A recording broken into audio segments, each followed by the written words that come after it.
So I'm so excited to welcome my guest today.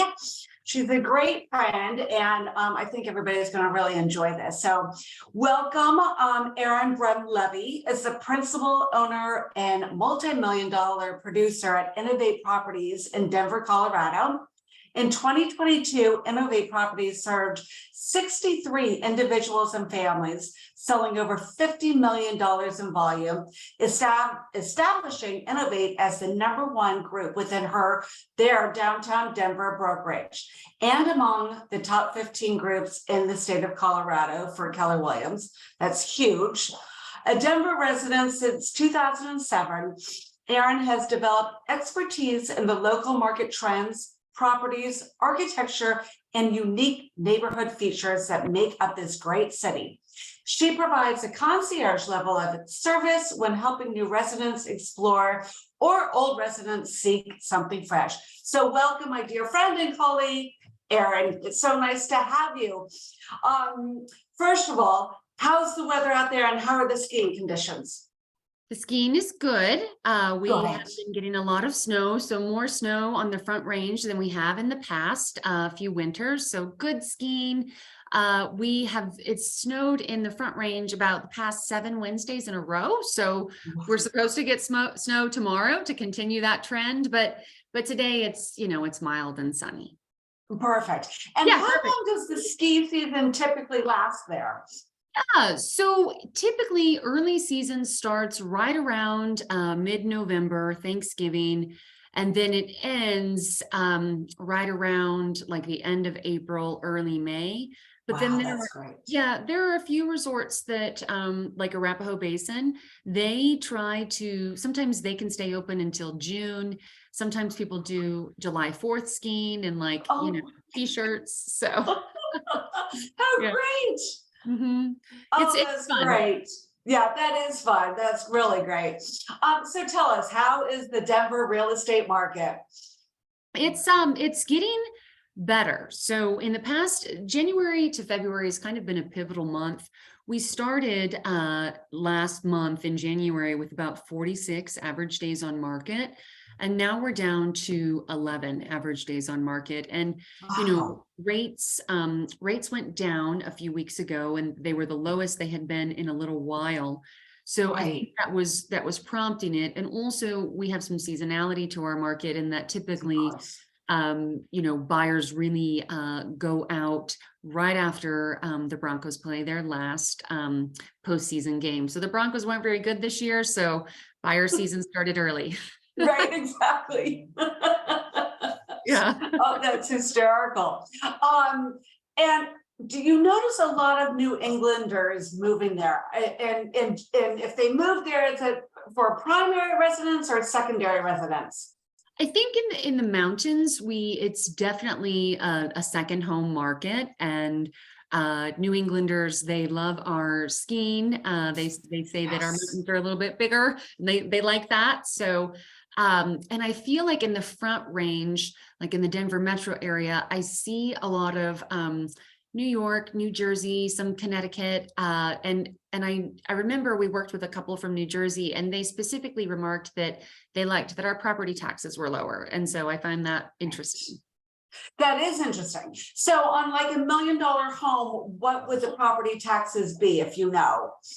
Now you're asking me to do math. I know, I kind of threw that one at you. I would say in general, it's about 1 to 1.5%. We do have, and you all might have this as well. We have new construction neighborhoods, and those are called like planned urban developments, and those are typically funded by a metro district or a special taxing district. So oftentimes those neighborhoods will have a higher property tax just because the residents are basically paying back the investors who put in that infrastructure initially. So but still, I mean, we need homes, and we need streets and sewers and utilities. So it all kind of comes full circle. Absolutely. So where do you live in the Denver area? Yeah, so I live in a great planned urban development neighborhood as well. It's called Midtown. So it was established in 2013. So all of the homes are, just about 10 years old or new. They're still building in the neighborhood that I live in. It is a neighborhood that I farm. We have about 900 homes here. My team has sold 106 homes over the time that we've been here, and we have market share in this neighborhood. And also we're just about oh, there's your doggy. Oh. I know, sorry, he needs to get in. I'm so sorry. Oh no, you're good. Don't mind him. I have my new baby kitty, and so she can make a cameo also. Her name is Lucy, and she's 5 months old. So how great. Very sweet. Yeah, we just got her last week. How exciting! Oh, that's great. Yeah. So I live, the MREA says it allocates about 15 minutes for the MREA agent to get to work. So I live about 15 minutes from downtown, and my office right in central Denver, right near Ball Arena where the Nuggets play. So great. And are you a big fan? Do you go often to the games? I love the Nuggets. Yes, I love basketball. I played basketball when I was young. And so I love that it's fast, and I love that they're athletic, but they don't, like hurt each other. Right. And are the Nuggets good this year? They are. They're really good. Good. Yeah, it's I think we will see them in some postseason play. So good. Well, that's exciting. So talk to us about all the different neighborhoods. I mean, there must be, are they all completely different, or are they all pretty similar? Give us some insight as to that. Yeah, I think so. Down towards the urban corridor in the city center, and one of my favorite things about Denver is that we have a downtown development partnership that really implemented a vision 20 years ago, and it was a 40-year vision. So we are about halfway through it. So I feel like,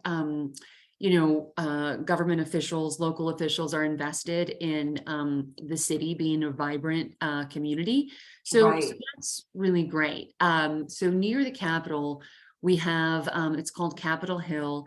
And there's some just really lovely, like grand mansions from like the late 1800s before the silver crash of 1893. And I have to say, yeah, some of them have been converted into like law firms and commercial spaces. I have to say, those are some of my favorite old homes. They're just beautiful. They're just and you don't see homes made like that anymore. So absolutely. Yeah. So Capitol Hill, you see a lot of Victorian, Italian Romanesque architecture. So like the pillars, lots of brick, so that's probably one of my favorite neighborhoods. And then just a little bit to the west of there, we have lots of parks. So we have City Park that's kind of on the north end of the city, and then Wash Park that's more in the south central end of the city. And Wash Park is a very popular neighborhood. It's got some beautiful lakes and a nice running trail around it. And I think, is it still snowing behind you? No, it is. Okay, that's great. Yeah, it's our first Connecticut snowstorm, so we're all very excited. Yeah, we flipped because now it's sunny here. You're right. Yeah. So in Wash Park, you have a blend of older homes, and then you also have a lot of newer homes that are being built sort of as infill development. And so it's really beautiful variety. You have some craftsman style homes. And then I'd say if you're a mid-century fan, that is just a little bit further south of the city. There's a luxury neighborhood called Cherry Hills, and that's a big ranch community. So multi-acre properties, like 2 acres is usually the size. And some real pretty mid-century architecture there. And then we also have mid-century architecture more at a starter price point in neighborhoods, Anthmar Park, Barnum. And so those neighborhoods are really ripe for appreciation due to some development that is going in Sun Valley, in a neighborhood called Sun Valley. There's a developer that is renovating an old convent. So it's called Loretto Heights. And so it'll be a really cool way to repurpose that that building because it's historic. Absolutely. That's great. Mhm. And how are all the schools around there? The schools are good. So I have been a Denver resident for almost for 16 years, and I'm originally from Missouri. And I love Missouri too. All my family's there. My mom is watching this, so hi mom. Oh, Can't- great. So, Hi, Mom. hi mom. So, but one of the things that I love about Denver as a city is that the public schools are really good. Great. I think, especially in comparison to what you might see in other parts of the country, like East High School, that is a historic high school near City Park, and South High School. The Cherry Creek School District is one of the top public school districts in the country. And then in the metro areas, you have Jeffco, Jefferson County Public Schools, and Douglas County Public Schools are really great as well. And then there's also, like a preparatory co-ed collegiate private school, Kent, Denver, and there are a few other St. Mary's academies. So there's a good variety, I think. Right. But I think it's nice to know because our property values are a little higher, home prices are a little higher than some parts of the country.